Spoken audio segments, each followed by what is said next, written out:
Nous allons corriger le dernier exercice de la feuille chapitre 12 sur la notion de quantité de matière, l'exercice 5, une drôle de mine. Donc, on nous demande dans la première question d'estimer le nombre d'atomes de carbone que contient une mine de crayon en graphite de masse M égale 0,1 g. On sait qu'il y a proportionnalité entre le nombre d'atomes de carbone et la masse du graphite.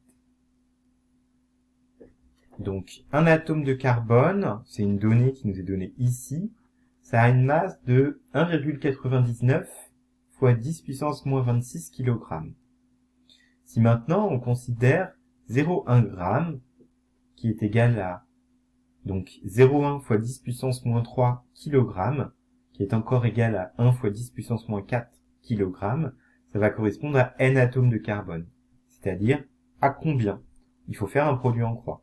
1 fois 1 fois 10 moins 4, divisé par 1,99 fois 10 puissance moins 26. En effectuant ce calcul, on trouve 5 fois 10 puissance 21 atomes de carbone qui sont contenus dans la mine de crayon.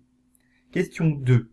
Quelle serait la longueur de la chaîne carbonée formée par tous ces atomes mis bout à bout selon le modèle de l'image du microscope du document 2? Donc ici, c'est un microscope. Alors, on a des microscopes comme celui-ci qui nous permettent d'obtenir des visualisations de l'atome. Ici, c'est peut-être ce qu'on appelle un STM, Scanning Tunneling Microscope, un microscope à effet tunnel. Donc, c'est souvent celui-ci qui est utilisé pour visualiser des atomes, mais ça peut être également d'autres types de microscopes. Donc, je vous rappelle, une boule ici, ça va correspondre à un atome de carbone, et on nous donne un élément d'échelle. Donc, le trait noir mesure 0,5 nanomètres, et on nous rappelle, ils sont gentils, 1 nanomètre, c'est 10 puissance moins 9 mètres.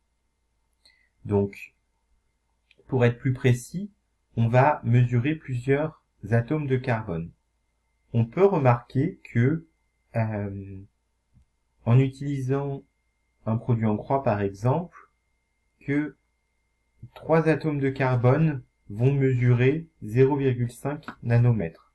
Alors ça, on peut le remarquer par exemple en reportant cette distance-là avec votre règle, en partant d'un atome et en allant à l'extrémité de plusieurs autres atomes. On peut mesurer donc que 0,5 nanomètres, ça correspond à 3 atomes. Donc 0,5 nanomètres, c'est 5 fois 10 puissance moins 10 mètres, ça correspond à 3 atomes. Nous, maintenant, on veut savoir quelle longueur ça va représenter 5 fois 10 puissance 21 atomes. On veut connaître L. Donc, on va faire 5 fois 10 puissance 21 multiplié par 5 fois 10 puissance moins 10 divisé par 3.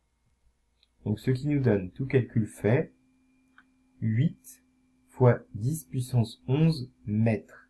Donc, il faut imaginer que si on forme une chaîne linéaire avec tous les atomes de carbone, graphite, d'une mine de crayon, on aurait une chaîne d'une longueur d'environ 800 millions de kilomètres.